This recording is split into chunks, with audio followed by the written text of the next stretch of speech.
مسلم شریف کی روایت ہے، نبی علیہ الصلوۃ والسلام فجر کی نماز پڑھنے کے لیے جب مسجد میں جانے لگے تو آپ کی زوجہ جویریہ رضی اللہ تعالی عنہا وہ مصلی پر بیٹھی تھیں، تسبیح پڑھ رہی تھیں۔ چنانچہ نبی علیہ الصلوۃ والسلام نے جا کر فجر کی نماز پڑھائی۔ پھر آپ کی عادت مبارکہ تھی کہ بیٹھتے تھے تو صحابہ قریب ہو جاتے تھے تو کچھ اپنی حال احوال سناتے تھے اور پوچھتے تھے، تو نبی علیہ الصلوۃ والسلام نے وہاں پر صحابہ کے ساتھ تھوڑی دیر مجلس بھی فرمائی، پھر اشراق کی نماز ادا فرمائی۔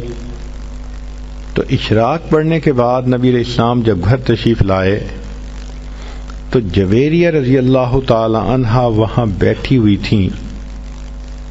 تو نبی علیہ السلام نے پوچھا، جویریہ میں تمہیں جس حال میں چھوڑ کر گیا جب واپس آیا تو تم اسی حال میں بیٹھی ہوئی تھی؟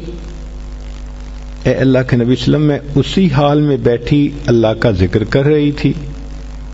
تو نبی علیہ السلام نے فرمایا، جویریہ میں تمہیں 3 کلمات سکھا دیتا ہوں، ایک کلمہ سکھا دیتا ہوں، تم اس کو 3 مرتبہ پڑھ لیا کرو، تمہیں فجر سے لے کے اشراق تک کی عبادت کا ثواب مل جائے گا۔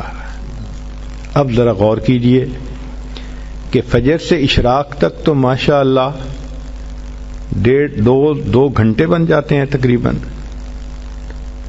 تو 2 گھنٹے کی عبادت ایک طرف اور اس ایک فقرے کو 3 مرتبہ پڑھنا ایک طرف۔ 3 مرتبہ پڑھنے میں 3 منٹ نہیں لگتے،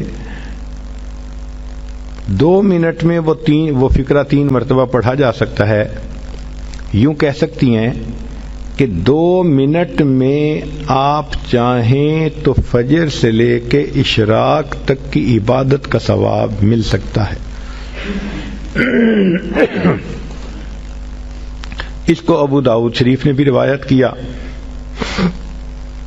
اب وہ فقرہ کون سا ہے ذرا توجہ سے سنیے۔ نبی علیہ السلام نے سکھایا، سبحان اللہ و بحمدہ عدد خلقہ ورضا نفسہ وزینت عرشہ ومداد کلماتہ۔ یہ چھوٹا سا جملہ ہے، اس کو اگر آپ یاد کر کے 3 مرتبہ روزانہ پڑھ لیا کریں تو فجر سے لے کے اشراق تک کی عبادت کا ثواب مل جائے گا۔